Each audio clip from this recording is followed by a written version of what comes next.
जय हिंद, नमस्कार। अगस्त का जो माह होता है वो शुरू हो चुका है। 15 अगस्त आने वाला है और हम स्वतंत्रता दिवस जो है हर वर्ष मनाते हैं, चाहे वो गणतंत्र दिवस 26 जनवरी हो और चाहे वो 15 अगस्त हो। हम स्वतंत्रता पर्व को जो है बहुत अच्छे तरीके से मनाते हैं, लेकिन उन स्वतंत्रता पर्व के पहले ही मैं आपको आज लेकर आ गया हूं मिर्जापुर जनपद के लालगंज विकासखंड में, और लालगंज विकासखंड के पतुलकी ग्राम सभा में मैं उस जगह मौजूद हूं जहां का इतिहास बड़ा रहा है। जो हमारे साथ बैठे हैं, आप वर्तमान समय में पतुलकी ग्राम सभा के प्रधान हैं और समाज से पूरा परिवार आपका जो है जुड़ा हुआ है। आपके दादाजी पंडित श्री शिव मूर्ति दुबे स्वतंत्रता संग्राम सेनानी रहे हैं। उन्होंने देश तथा समाज के लिए तमाम लड़ाइयां लड़ी हैं और उसके बाद आज हम सुरक्षित हैं, आज हम स्वतंत्र हैं। और बताया जाता है कि गांधी जी के साथ जो है सत्याग्रह आंदोलन की बात की जाए या तमाम वो आंदोलन, उन्होंने मिलकर लड़ाई लड़ा और आज जो है हम आप सभी स्वतंत्र हैं।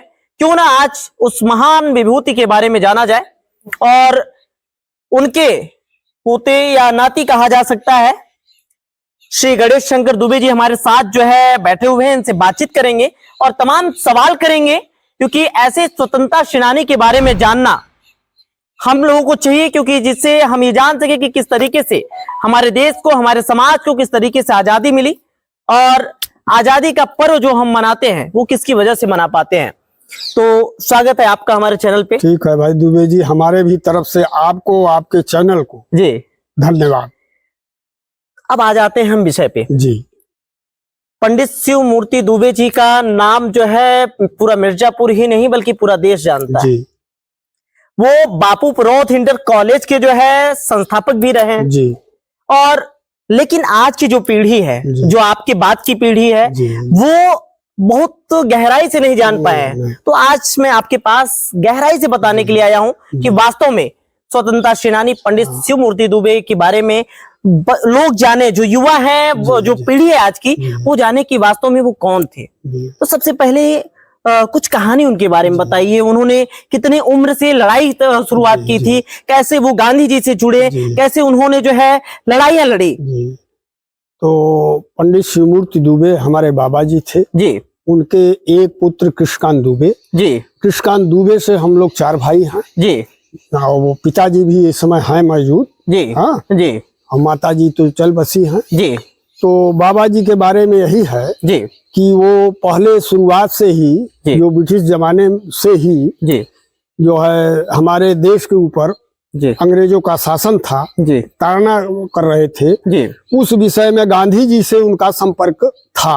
अच्छा। तो गांधी जी के ही अनुयायी रहे, उनके ही सहयोग से, उनके ही प्रेरणा से बाबा जी हमारे अपने यहाँ क्षेत्र में जो है हलिया, अब तो 2 ब्लॉक हो गया, पहले 1 ब्लॉक था। एक ब्लॉक में लालगंज और हलिया दोनों था और काफी लंबा एरिया था, काफी लंबा। अब तो 2 ब्लॉक जनपद भी जो है, जनपद भी लंबा सोनभद्र था जी। और इसके बाद जो है हमारे एरिया क्षेत्र में न तो शिक्षा का कोई मतलब था, न तो कुछ था जी। ये कुछ जगह जी देश स्वतंत्र के लिए गांधी जी के प्रेरणा से ये अपने क्षेत्र में कुछ व्यक्तियों से संपर्क किए, जैसे कठवार के रविनंदन दुबे जी, ये भी स्वतंत्रता सेनानी हैं। दूसरे नंबर पर राजमणि दुबे बसेड़ा के हैं, ये भी उनके सहयोगी रहे जी। सैठेले कोल थे वहाँ के, आपके सौठोले कोल जी, वो थे आपके यहाँ दुबार के पास कौन गांव है जी। और एक केदारनाथ तिवारी थे जी। और कुछ हलिया के लोग, बाबू साहब लोग भी थे जी। यह सबको एक लामबंद किए जी। और पूरा उन लोगों का सहयोग रहा जी। और इसके बाद अपना आंदोलन वो जारी कर दिए। उनका इतिहास यह रहा कि पहले वो यहाँ शिक्षा नहीं था जी, तो वो भी शिक्षित हुए, लेकिन विद्यालय नहीं था। विजयपुर में जो है मिडिल स्कूल था, वहां से वो पास हुए। इसके बाद वो टीचर भी थे बड़ौदा में। अच्छा, कार्यरत भी थे। अच्छा। जब यह कार्यक्रम शुरू हुआ तो वो अपने जो है उससे इस्तीफा दिए अध्यापक पद से। अच्छा। और वो कूद गए देश को स्वतंत्र करने में। और गांधी जी के प्रेरणा से वो अपने यहाँ भी पूरा संगठित किए लोगों को, संगठन को मजबूत किया उन्होंने जो है। और सारे यहाँ के लोग उनका सहयोग किए। और अच्छा, सवाल ये बनता है कि उन्होंने जो है अध्यापक पद से इस्तीफा दे दिया, उन्होंने जो है नौकरी जो है छोड़ दी। हाँ जी, देश के लिए हाँ। नौकरी छोड़ दी उन्होंने। हाँ। और जो है लड़ाई लड़ी जी। किस उम्र से, क्या उम्र रहा होगा जब गांधी जी से जुड़े, जब जो है तमाम जो आंदोलन हुए हाँ उसमें उन्होंने हिस्सा लिया? उस समय तो बहुत ज्यादा उम्र नहीं था जी। शुरुआत में शिक्षा ग्रहण किए, इसके बाद अध्यापक हो गए जी। इसके बाद अध्यापक कार्यरत थे, तब उस पीरियड में सब कार्य किए, उसको इस्तीफा देना पड़ा जी। बाकी जेल गए, कई बार जेल गए, कई बार नजरबंद भी किए गए जी। हाँ जी। और उनके साथ इतने सहयोगी भी थे जी। और पूरा जो है सफल हुआ जी। और गांधी जी के निर्देश पर ये सब काम हुआ। ग्रामवासी जी थे, मिर्जापुर के निवासी थे जी। वो भी इनके सहयोगी रहे, साथ रहे। ये सब एक गुट बना था। अच्छा। इन्हीं सबके सहयोग से अपना जो है बिगुल बजाए और लोग स्वतंत्रता आंदोलन में कूद पड़े। और आज जो है भारत स्वतंत्र है, स्वतंत्र समाज स्वतंत्र है, देश स्वतंत्र है। इसके बाद जो है उनके समझ में आया कि हाँ, शिक्षा का दीप नहीं है। अच्छा। सबसे जरूरी चीज शिक्षा है। जब हम जागरूक होंगे तभी हमारा देश जागरूक होगा, हमारा गांव जागरूक होगा जी। तो उनको यह भी समझ में आया कि हमारे यहाँ इधर कोई विद्यालय नहीं था, कोई विद्यालय नहीं था। उनके समझ में आया कि विद्यालय, हमको शिक्षा का दीप जलाना चाहिए जी।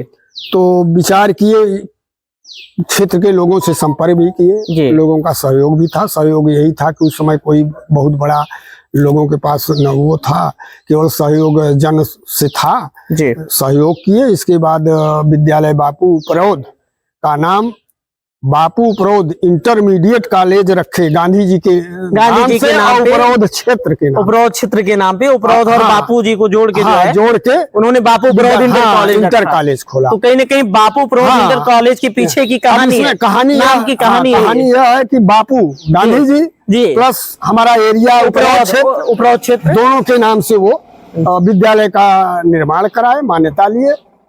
सन 52 से विद्यालय कायदे से चलना शुरू, सन 1952 से चलना शुरू हो गया। चलिए, कुछ और चीजें हम आपसे जानेंगे और बात करते हैं, क्योंकि आपका परिवार उन्हीं के जी निर्देशन कहिए या उनके उसमें जी अब हम जी डिग्री कॉलेज जी अपने गांव में ही निर्माणाधीन है, चल रहा है जी। उसका भी नाम बापू प्रौद जी शिवमूर्ति दुबे महाविद्यालय रखे हैं। ये तो आपको ढेर सारी बधाई, क्योंकि आप लोग शिक्षा के लिए जो है आपके बाबा ने जो है प्रयास किया और फिर अगला प्रयास हम केवल इतना किए हैं, उसमें बाबा जी का नाम जोड़ दिया, बाबा जी का नाम जोड़ दिए। बाकी प्रयास बाकी सब उन्हीं के प्रेरणा से मानिए, क्योंकि विद्यालय है सामने जी, उसको देखते हैं जी। तो हम तो सोचे कि और पहले हो जाना चाहिए था हमारे यहाँ विद्यालय जी, लेकिन नहीं हुआ। तो लेटर सही हमारे संज्ञान में आया जी। हम जो है रिटायरमेंट लिए, इसके बाद हम और दुकान न करके और बिजनेस न करके शिक्षा के रूप में हमने जो है डिग्री कॉलेज का निर्माण करवा रहे हैं। लगभग 25 से वो कार्यरत भी हो जाएगा, 25 से जो है वो संचालन उसका शुरू हो जाएगा। तो एक सवाल और ये है कि बताया जाता है कि प्रमुख आंदोलन जैसे सत्याग्रह आंदोलन में जो है भाग लेना आपके बाबा का, या नमक आंदोलन में भाग लेना, ये तमाम चीजें रही है। तो जब बाबा आपके जानकारी में बाबा को आपने देखा, कुछ जानकारी थी हम लोगों के, मतलब जानकारी उनके बहुत ज्यादा उम्र तो नहीं था लेकिन जानने लायक थे, तो बता रहे थे कि ऐसी ऐसी यातनाएं सही गई, यातनाएं चर्चाओं में। कितनी बार लगभग जेल गए होंगे ऐसी मूर्ति? कई बार जेल गए, नजरबंद किए गए। और पिताजी भी अकेले जी, परिवार भी देखने वाला नहीं था कोई, सब आदमी मजदूर देख रहे थे, अकेले वो कूदे थे जो है स्वतंत्रता में स्वतंत्र कराने के लिए। अभी आपका परिवार भी जो है बाबा की तरह ही, जो आपके बाबा थे उसकी तरह ही उन्हीं के मार्गदर्शन पर हम लोग चल रहे हैं। कांग्रेस जो राष्ट्रीय कांग्रेस पार्टी है उससे भी जुड़ाव रखना, बिल्कुल, और आप ग्राम प्रधान भी है, समाज से भी जुड़ाव आप लोगों का बना हुआ है। वो चला रहा है, परंपरा चला रहा है, जहाँ तक चलेगा जी। चूंकि हम अगली पीढ़ी को हम लोगों का पिछला पीढ़ी नकल कोई करेगा। ऐसी और घटना हो बाबा जी के साथ जो हुई हो, जी। जो कोई बड़ी घटना हो, वो बताइए हमें। तो बड़ी घटना तो राजनीतिक तौर पर होता ही था उनका। देखिए यहाँ आपके सुभाष चंद्र बोस का भी उस समय कराए थे। अच्छा। मिलिट्री ग्राउंड बापू प्रोत के ठीक सामने। जी। हाँ जी। उनको भी बुलाए थे। जी। और 66-67 का एक सूखा पड़ा था। जी। आप लोग नहीं जानते होंगे, पिताजी वगैरह जानते होंगे। जी। यहाँ तक कि खाने के लिए भी लोग मुश्ताक थे। जी। तो उस समय वो इंदिरा जी को और जो है जाकिर हुसैन जी राष्ट्रपति थे, जी, उनका दौरा भी करवाए। अच्छा। उसी में उनको लूक लगा, लौका लगा जी। और फिर वो घर लौट के नहीं आए। तो उस समय ये अजीज इमाम वगैरह थे। उसी पीरियड में मिर्जापुर भर्ती कराए जो है सदर अस्पताल में। जी। वहां से हालत सुधार नहीं हुआ। जी। फिर अब चूंकि उनके पास तो कोई थे नहीं, हम लोग छोटे छोटे थे, पिताजी अकेले थे। जी। तो करने धरने वाले पार्टी वाले थे। अजीज इमाम थे उस समय। अच्छा। मेन अजीज इमाम वहाँ भर्ती भी कराए। पूरा मतलब राजनीतिज्ञ लोग उनका, चाहे परिवार समझिए चाहे जो था, मतलब वो अपने देश को ही अपना परिवार समझते, तो उसी तरह तरीके से लोग उनके लिए लगते थे। अच्छा। मतलब इंदिरा गांधी जी को ले आना, सुभाष चंद्र बोस जी को ले आना लालगंज में, रुकवा करके उनको समस्या दिखाना, बताना और चीजों को आगे ले जाना, ये प्रयास रहा उनका, प्रयास रहा है बाबा जी का। और उस समय बड़ा सूखा था, काफी सूखा था। अच्छा। भोजन के लिए मुश्ताक था। वो आ रहा था उस समय दलिया वगैरह। अच्छा। दलिया वगैरह से। अच्छा। चूंकि अब भारत से मंगा रहे थे ये लोग खिलाने। किसी ढंग से शुरुआत था जो है स्वतंत्रता। विनोबा भावे का एक कार्यक्रम चलाए थे, कुछ गेहूं दे करके, मेड़बंदी वगैरह करा करके किसी ढंग से लोगों को, मतलब क्षेत्र वालों को जीवित रखे। शिवमूर्ति जी ने इतने बड़े विद्यालय का जो है स्थापना किया, लोगों का सहयोग मिला, और शायद ये पूरे लालगंज तहसील का एक सबसे बड़ा और सबसे पुराना विद्यालय है, जहाँ आज भी जो है हजारों की संख्या में बच्चे जो है शिक्षा अध्ययन कर रहे हैं।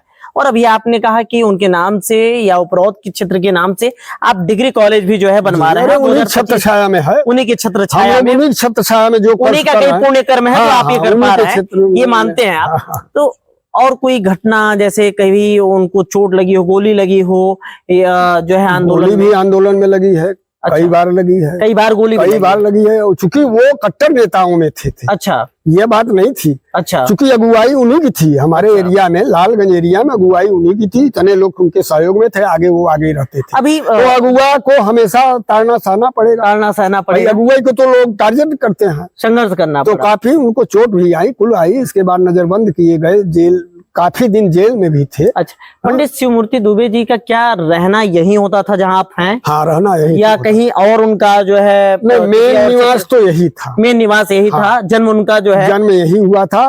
उसी पर हम लोग कायम हैं। उसी पे आप कायम हैं। हम लोग भी उचित नहीं समझे कि इससे बढ़िया स्थान अच्छा पूर्वजों का है जी, इससे अच्छा स्थान कहीं और अतिरिक्त में कर लीजिए। ठीक, आप उनकी तीसरी पीढ़ी है। हाँ, आप उनकी तीसरी पीढ़ी है। अब आपके भी बच्चे जो है बड़े हो गए होंगे, जा रहे हैं, चौथी पीढ़ी हो गई, उनके भी बच्चे हो गए होंगे। 5वीं पीढ़ी में है जी उनके। हम लोगों के नाती भी हो गए हैं जी, नाती भी हो गए। हाँ, तो 5वीं पीढ़ी चल रही है उनकी। और जो कुछ हो रहा है उन्हीं के छत्र छाया में, उन्हीं के आशीर्वाद से हो रहा है। उनके सुपुत्र जो है कहा जाए तो कृष्णकांत दुबे जी। कृष्णकांत दुबे जी भी जो है प्रबंधक अभी वर्तमान में जो है बाबू प्रोत इंटर कॉलेज के हैं, और आपके परिवार से कई लोग शिक्षक भी हैं जी जी। तो आगे क्या प्रयास आप लोगों का है उनके नाम को आगे ले जाने का? अभी मैंने देखा, मैं आ रहा था मिर्जापुर से, तो नेशनल हाईवे 135 जो बना है, उसपे शिवमूर्ति नगर से नाम भी रख दिया गया है। हो गया। सरकार ने जो है रोडवेज चल रही है, रोडवेज उनके नाम से, शिवमूर्ति नगर से और प्रयागराज। अच्छा, आपके ही भाई साहब, मुझे जानकारी है कि आपके ही शायद भाई साहब, हाँ, शशि भूषण दुबे जी, जो पत्रकार भी हैं जी जी, उन्होंने शायद प्रयास करके और यहाँ से कई बसों का संचालन कराया। बिल्कुल, यही से शिवमूर्ति नगर से जो है प्रयागराज, शिवमूर्ति नगर से सिंगरौली जी, शिवमूर्ति नगर से लखनऊ, शिवमूर्ति नगर से लखनऊ। हाँ, ये उनके नाम पर तक के लिए गाड़ियां जो है यहाँ से जाती है, यहाँ से मिलने लगी। और रोडवेज स्टेशन भी है शिवमूर्ति नगर के नाम से, जो देख रहे हैं नेशनल हाईवे पर जी, इसीलिए वो नाम लगा है, इसीलिए नाम लगा हुआ है। तो आगे क्या कुछ आप लोगों का प्रयास है कि आगे कैसे पंडित शिव मूर्ति दुबे जी के नाम को आगे ले जाना, कैसे उनके उस बलिदानों को जो है लोग तक पहुंचाना, या जैसे वो समाज के लिए, देश के लिए अपना जीवन जो है न्यौछावर कर दिए, वो क्या वो उनके रास्तों पे आप चल रहे हैं? क्या आगे की तैयारी है? आगे की तैयारी यही है जी कि उनकी कृपा है, कृपा बनी रहेगी सदैव, हम लोगों को भरोसा है जी। और अधिक से अधिक हम लोग जी जितना कार्य करना होगा जनहित से लेकर के जी जी उतना हम लोग करेंगे जी। और सारा जो हम लोग फल फूल रहे हैं उन्हीं की कृपा और आशीर्वाद से फल फूल रहे हैं। आप थे पंडित शिव मूर्ति दुबे, स्वतंत्रता सेनानी के नाती कहा जा सकता है, पोता कहा जा सकता है, और आपसे हमने बात की, लगभग ये तीसरी पीढ़ी है पंडित शिव मूर्ति दुबे के। उनका नाम जो है मिर्जापुर ही नहीं बल्कि पूरा देश जानता है, क्योंकि गांधी जी के साथ आज जो आंदोलन थे उसमें हिस्सा लेना, उसमें प्रतिभाग करना और समाज और देश को सुरक्षित करने के लिए, स्वतंत्रता दिलाने के लिए लड़ाई लड़ना, कहीं न कहीं एक बड़ी भूमिका रही है उसमें पंडित शिव मूर्ति दुबे की। और आज मैं उन्हीं के घर, आप इधर कैमरा अगर घुमाएंगे तो इधर देखिए, ये वही निवास है जहां वो रहते थे, उनकी जन्मभूमि यही है और आज भी उनका पूरा परिवार जो है यहाँ रह रहा है। काफी बड़ा परिवार है। और संख्या क्या होगी परिवार की? संख्या फिलहाल कुल मिलाकर 50-60 है। 50-60 प्लस ही होंगे। हाँ। 50-60 प्लस ही है। अगर उनकी पांचवी पीढ़ी तक की बात की जाए तो पांचवी पीढ़ी तक जो है यहाँ पे अभी निवास कर रहे हैं और कहीं दूर शहर में जाके न रह के उनके जन्मभूमि पर और उन्हीं के समाज को जो है जोड़ के चलना और ग्राम प्रधान के तौर पे गांव का विकास करना, क्षेत्र में लोगों से जुड़े रहना जो है, काफी ये प्रयासरत रहता है पंडित शिव मूर्ति दुबे जी का जो परिवार है। तो इनसे आपको मैंने मिलवाया, उनकी छोटी सी एक कहानी बताई। आगे के लिए मैं बने रही हमारे साथ में, ऐसे तमाम जो स्वतंत्रता सेनानी है उनके परिवार से, उनके घर से जो है आपको मिलवाता रहूंगा और रूबरू कराता रहूंगा, क्योंकि आज की पीढ़ी को जो है उनके बारे में जानना बेहद जरूरी है, जिससे उन्हें ज्ञान मिल सके कि आखिर वो कैसे स्वतंत्र हुए, आखिर जो स्वतंत्रता पर्व मनाते हैं कैसे मना पा रहे हैं। बने रहिए हमारे साथ। जय हिंद, धन्यवाद।